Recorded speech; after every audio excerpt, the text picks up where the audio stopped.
Hello and welcome to another episode of Taylor Talks Comics. Today we're going to do a reading order for the Fourth World / the New Gods.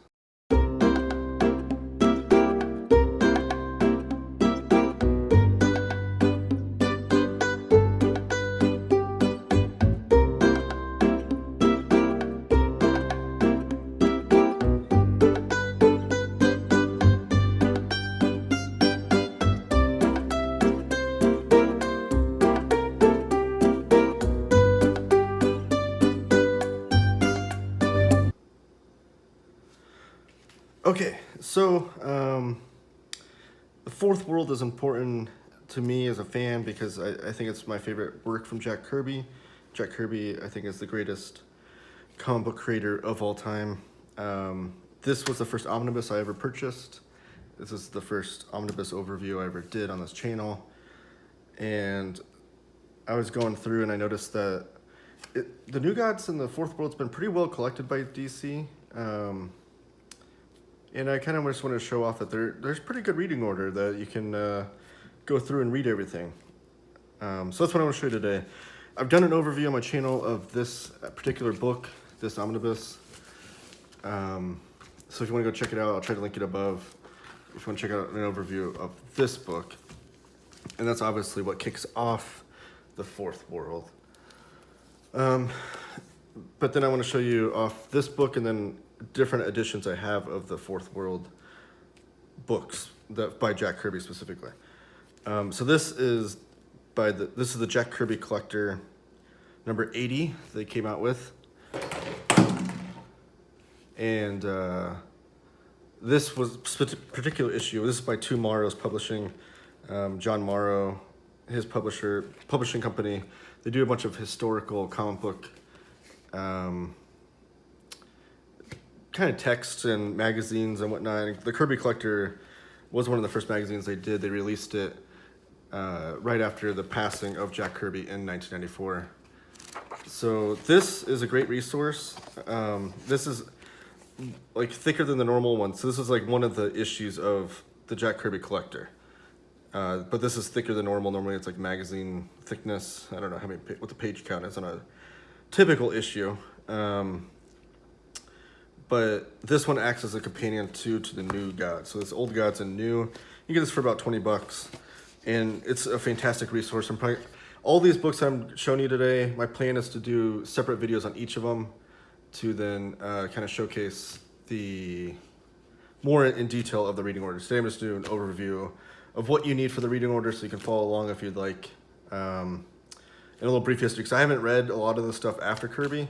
So it'll be my first time reading it as well, but I think I know some of the behind the scenes of what was happening, and I can go over that today. This is a great resource. Like I said, I'll do a separate video on this, but this has like interview pieces from all different kinds of outlets, like the Comics Journal, Two Morrows itself, interviews with Mark Evanier, I hope I'm saying his name right, who was an assistant with Kirby during the making of the Fourth World when Kirby went to DC. And it has also interview pieces from Kirby himself, talking about the creation of it and his thought process of making it. So just a truly great resource, a lot of behind the scenes of the Fourth World. It doesn't spoil a lot, I guess. I mean, it will. Maybe if you want to avoid spoilers, maybe read Kirby's Fourth World before reading this. But this kind of helps make a lot of those out there kind of proclamations and whatnot in the story make a little bit more sense if you're lost. Some people feel like the Fourth World is one of the more out there kind of properties by Jack Kirby.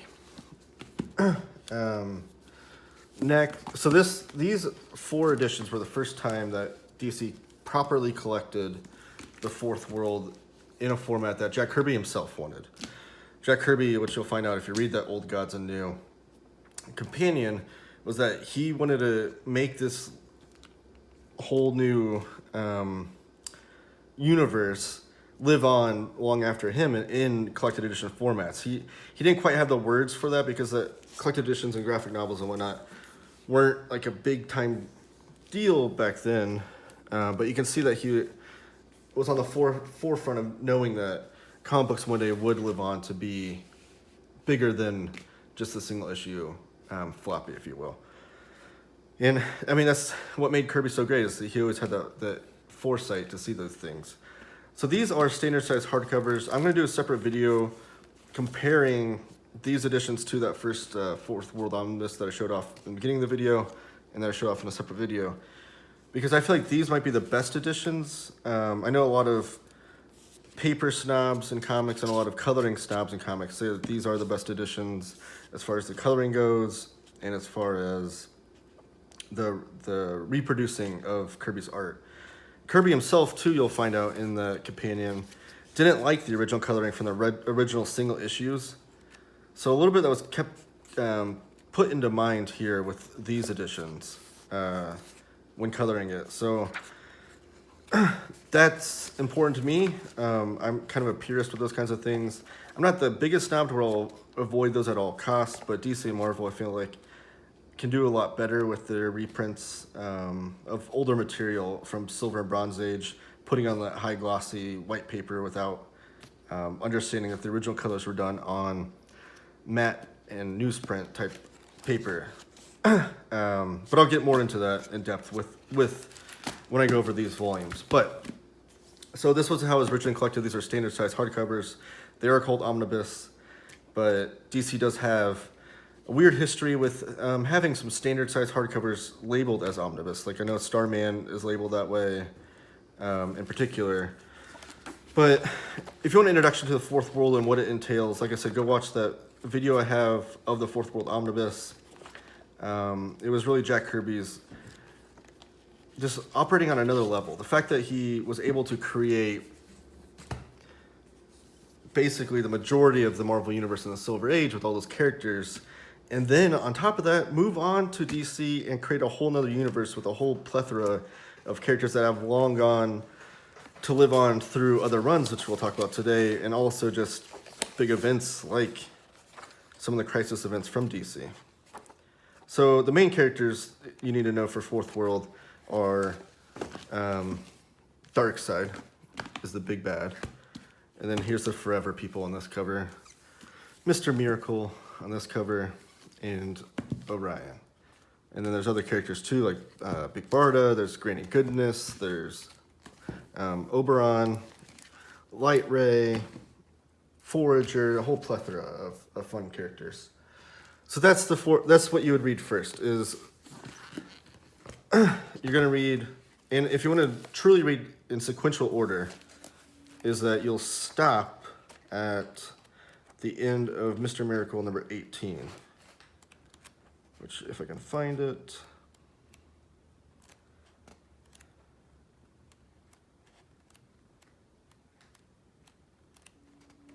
right, this is Hunger Dogs, this is Even Gods Must Die. Okay. So if you're wanting to read in sequential order, this isn't super imperative, but if we are doing a reading order, so let's go over this. This is the end of Mr. Miracle 18. This is the last issue that Kirby did for the Fourth World before it was canceled. It was canceled due to low sales, which is insane to me. So Kirby was never able to give it the finish that he truly wanted.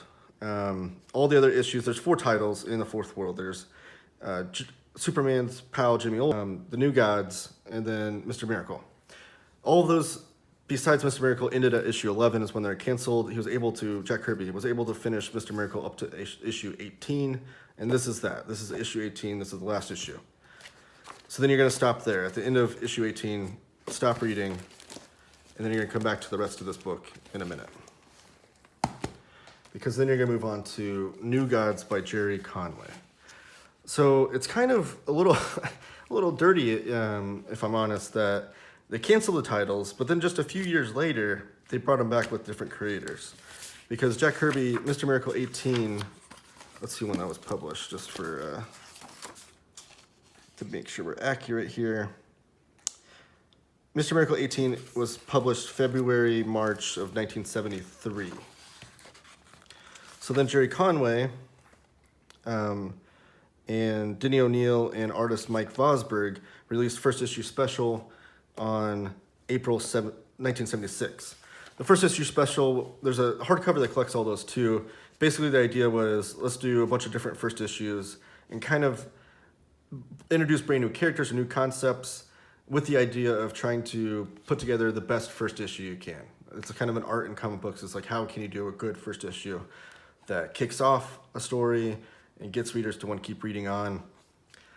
I'm not like super familiar with the logistics of it, but I know that Kirby did a lot of the first issue specials. This one, like I said, was done by Jerry Conway, Mike Fosberg, Denny O'Neil, and Milt Snapin. Then in July 1977, he did New Gods number 12. So New Gods number 12, that numbering takes place directly following the numbering of Jack Kirby. Like I said, his was canceled at New Gods number 11. They just continue on that numbering with New Gods number 12 by Jerry Conway. So this is the next thing you're going to read is this hardcover. It's a standard size hardcover that came out, I think just last year or the year before. And this will collect that entire run. And then concurrently, while that was going on, we had Mr. Miracle by Steve Englehart and Steve Gerber. So Steve Englehart and Steve Gerber, this is collected in this thin hardcover that's also standard size by DC. Came out in the last couple of years. The Steves, though, Steve Gerber and Steve Englehart, were two of the four pillars of 1970s Marvel that I like to call them. I think the four pillars of 1970s Marvel was Gerber, Englehart, Roy Thomas, and Jim Starlin. Jim Starlin, who we'll meet a little bit later. But this was running along with New Gods. They don't start at the exact same time, but by the time they get going, this new Mr. Miracle series runs concurrently with the New Gods series. And again, we're still not back to Kirby finishing his story. So this is done by a few people, and it's got some good artists in this book too. It's got, as you can see on the cover, no, maybe not. Okay, well, you can see on the cover back here, you got Marshall Rogers, Jim Aparo, Michael Golden, and Rich Buckler. So some really fun artists of that era that do some artwork in this book. But this is continuing on the Mr. Miracle story with Big Barda and kind of his sector of the DC universe. I don't think it quite has a lot to do with Darkseid and New Genesis and Apocalypse. I think it dabbles a little bit in there. But DC really had this idea that there were some people within the editorial that saw like this is the star character that came out of Kirby's Fourth World characters, that this was a superhero. The rest of it was kind of that sci-fi, fantasy, mythological kind of thing that Jack Kirby liked to do with Thor, and then he would later go on to do with the Eternals. DC saw this as like the one cash cow of the whole thing. Like, yes, Darkseid's cool, we're going to use him, but this looks like a superhero, let's use this guy. So you're going to go there. And then before moving on, you'll go back. Again, this is in sequential order, not necessarily by story, but chronologically by how they were published. You're going to go back and finish Kirby's story because he was able to come back in November 1984 with Even Gods Must Die, and then in March 1985 with the graphic novel Hunger Dogs. So Even Gods Must Die is on 261. And again, these are both included, both these stories I'm going to show you are included in the big red omnibus I showed you. These have also been released in absolute format and in paperbacks recently. So this is Even Gods Must Die right here. This followed up a reprint series. So you can see on these covers, they started reprinting Kirby's New Gods stories in these deluxe formats with slick paper in a way that Jack Kirby kind of saw them being released originally, but DC finally came around to the idea of. And then he's able to, quote-unquote, finish his story with Even Gods Must Die, and then he followed that up with a graphic novel the following spring, Hunger Dogs, with this cool painted cover. And this was just like a graphic novel number 4 for them. DC and Marvel were both doing this. DC had Death of Captain Marvel and some other ones. DC brought Hunger Dogs as the number 4 volume. And Jack Kirby gets to finish his story, quote unquote. Not quite the way he intended, but he does get to finish it. So that's what you go there. I do have some mixed in fun things to throw in here that aren't super important for reading, but this is Uncanny X-Men and the New Teen Titans. So what's this have to do with the fourth world? Well, check out this awesome wraparound cover. You see our main baddie, Darkseid. Again, this is just a crossover. It's not super imperative, but the reason why I'm including it is because the artwork done under here is by Walt Simonson, and we'll see his name come up later on his own run of the fourth world. So I thought it's kind of cool to include this. I'll do a video on this and another crossover I'll show you in a little bit later. But this does include a fourth world character, and I thought it'd be kind of cool to include it into the reading order as such. And then, you remember I mentioned Jim Starlin. He had the Cosmic Odyssey come out in the late 80s. Prior to this, before we get to that, Mr. Miracle and Big Barda do show up in the JLI, Justice League International era. These are collected into two big omnibuses that are like the same size. I have volume 2 over here too as well, but again, not super imperative for the fourth world, but there is a story arc that takes place where Big Barda comes and gets the Justice League International and kind of like captures them in order, here she is right there, busting in, and then Apocalypse, wow. And then they're going on to Apocalypse and fighting some of the big bads that you'll recognize from the fourth world. You have Darkseid there. Even some fun characters like Lobo and Batman that you haven't seen mixed up with them quite yet. But Mr. Miracle and Big Barda are a big part of this era of the fourth world, along with Oberon.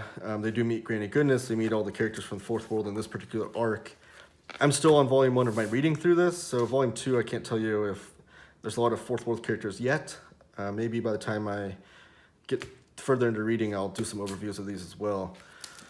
And there was a 28-issue run of Mr. Miracle that took place, I think it came out in the late 80s. And it was more, it showed like the domesticated version of Big Barda and Mr. Miracle that you recognize from JLI, and you'd later recognize from Tom King's and Mitch Gerard's run of Mr. Miracle, the 12-issue run that came out a few years ago. So that's all kind of where Mr. Miracle is, but it's not, again, super imperative for this reading order. This is Cosmic Odyssey. So this is Jim Starlin, one of the 4 pillars of 70s Marvel, coming in to write the New Gods, but also has young up-and-coming artist Mike Mignola on the art duties here. This is collected in an oversized deluxe edition, also collected in a paperback, but it was a 4-issue run. I think they're oversized issues in terms of page count. But this is like Mike Mignola before Hellboy. And just Mike Mignola, if you're not a big Kirby enthusiast, maybe you don't know, but his artwork, especially in Hellboy and thereafter, is heavily influenced by Kirby. You'll see a lot of Kirby crackle in his artwork, like right there.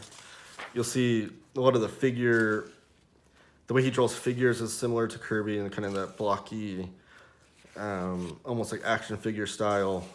And then he would include other influences from like Frank Frazetta for like how to spot blacks and whatnot. So Mike Mignola definitely has his own signature style, but it's really a soup of artists that he was influenced by, and Kirby was one of them. And then Jim Starlin, his cosmic saga in Marvel with Thanos, who he has never been ashamed to admit is very much influenced by Darkseid. His Cosmic Marvel stuff was heavily influenced by Kirby and what Kirby did with the fourth world. So it's really cool to see both those guys that really looked up to Kirby come and work on the fourth world themselves with this Cosmic Odyssey. And this was supposed to kick off a new series of the New Gods done by Jim Starlin. However, Jim Starlin wanted to move on and didn't care to do that. So Mark Evanier would go on to be the writer for this series. And these are collected in 2 thick trade paperbacks. I think this series ran 28 issues. And they're all collected in these 2 paperbacks. Volume 2 just came out very recently, and Volume 1 came out last year.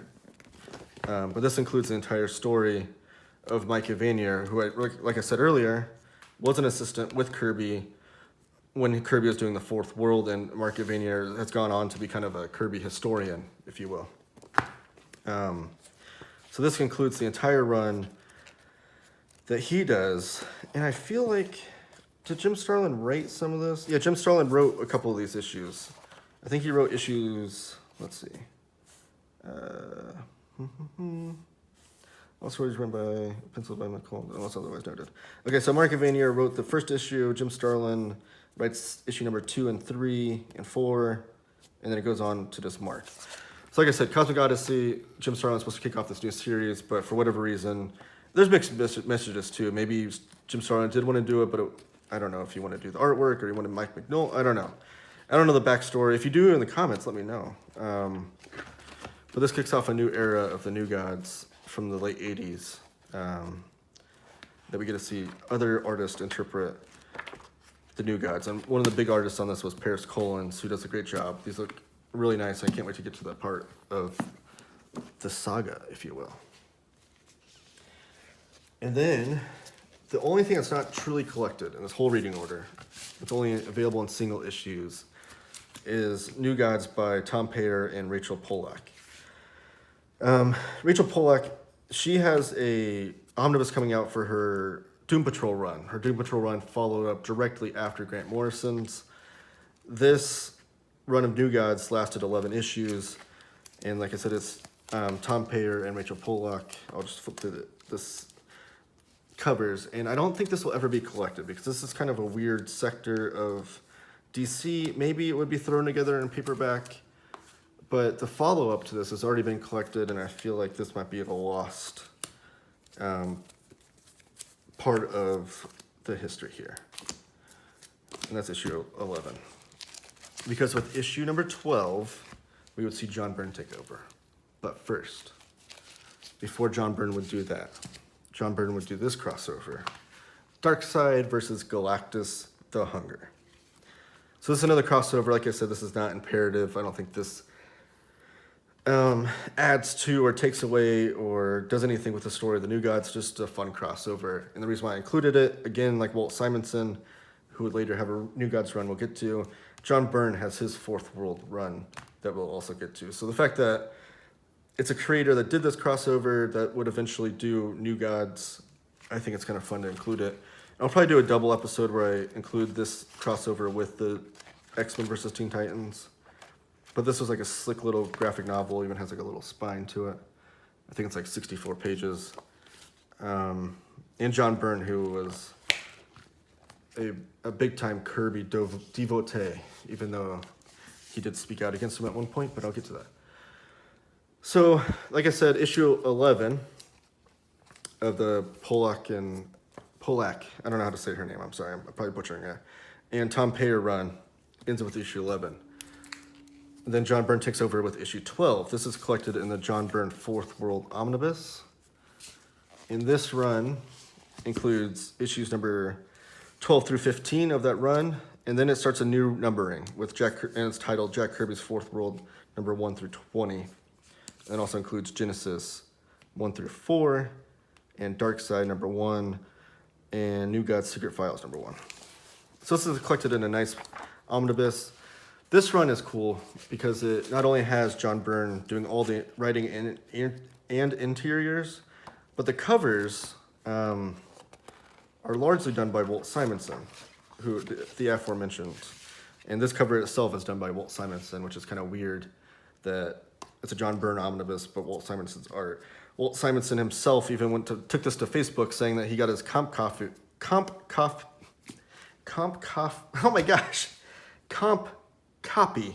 of this omnibus in and could not understand why they would use his artwork on the front and the back, even though it's a John Byrne omnibus, and he just did the covers on the interior. I've heard people say, well, Simonson did the covers with the run, so he should do the covers of the... I don't know. I'm kind of with Walt Simonson. It's John Byrne titled omnibus. Let's get some John Byrne art on the cover. But I digress.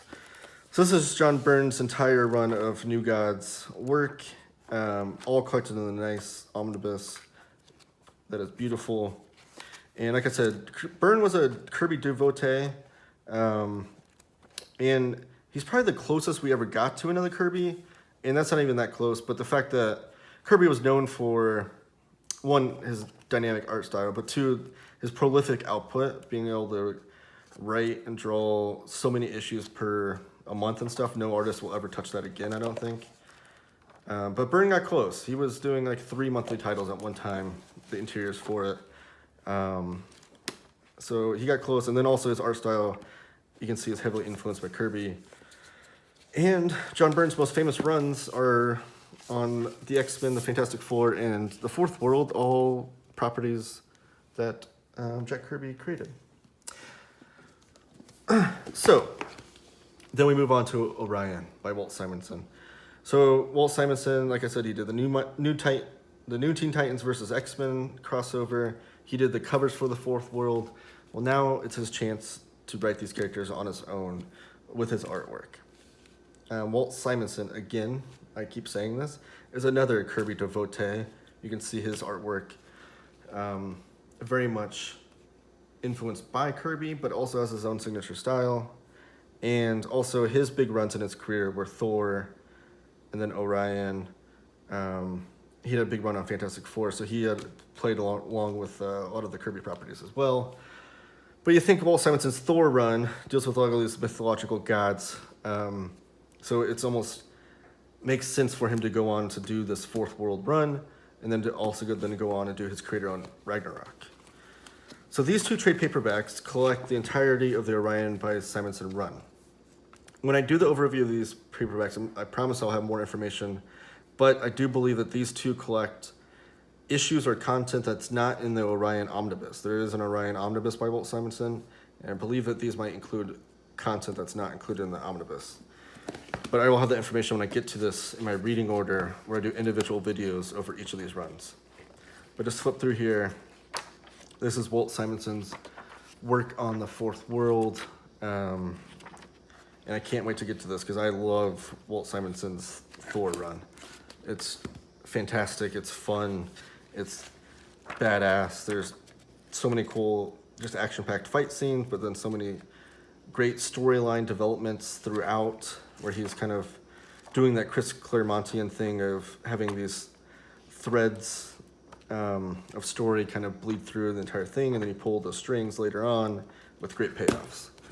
And I'm hoping that's true for his Orion run. And then this is where we're going to conclude the reading order with the Death of the New Gods. This hardcover is oversized, and it's kind of hard to find. The copy I found is this really beaten down library copy, which I think I'm going to return because the description did not tell me it was in this bad of shape. There's even some weird water damage and whatnot too. But that's not what we're here for. We're here to talk about the Death of New Gods. This is by Jim Starlin with artwork by Matt Banning and Art T-Bear. And this bleeds into Final Crisis, I believe. That's the thing that I don't have included in my reading order is when Darkseid is, I believe, I'm doing a big DC events reading personally. I'm reading through all the big DC events, and I haven't got this far yet. But I believe Darkseid plays a role in both Infinite Crisis and Final Crisis. I know he plays a role in Final Crisis, but I'm pretty sure Infinite Crisis as well. I don't have those on my reading order because I feel like those kind of are more about the DC universe itself than it is the Fourth World New Gods. Maybe I'll change my mind by the time I get to those events. And I'll do a new video later in the future about how I was wrong and those need to be included. But this was the Death of New Gods that Jim Starlin did that bleeds into Final Crisis. And that's where we're going to end the reading order today. So in reverse order while I close up, please comment down below any of your thoughts on the New Gods, the Fourth World, any information I got wrong that you want to correct. I don't mind that. I always want to keep learning and whatnot. Like the video, give it a thumbs up, subscribe. But in reverse order, we're going to go over, like I said, each of these in its own separate video, but we have Death of New Gods, we have Walt Simonson's Orion, then we have The Fourth World by John Byrne, we have the 11-issue run by Peyer and Pollack, then we have The New Gods by Vanier and Paris Collins, and those two trade paperbacks. We have Cosmic Odyssey by Jim Starlin. And then we have these two. We have Mr. Miracle by the Steves, and then New Gods by Jerry Conway. And then we have What Started It All, and the must-read for any comic book fan, Jack Kirby's Fourth World. So thank you guys for watching. Look forward to lots of Fourth World content as I read through this and do overviews. These books specifically will probably be the next video where I do a color and page comparison to the Fourth World Omnibus. The Fourth World Omnibus, like I said, I think that's also in 2 different absolute versions, and I'm pretty sure they use the same exact scans for the absolute version. They just blew it up a little bit.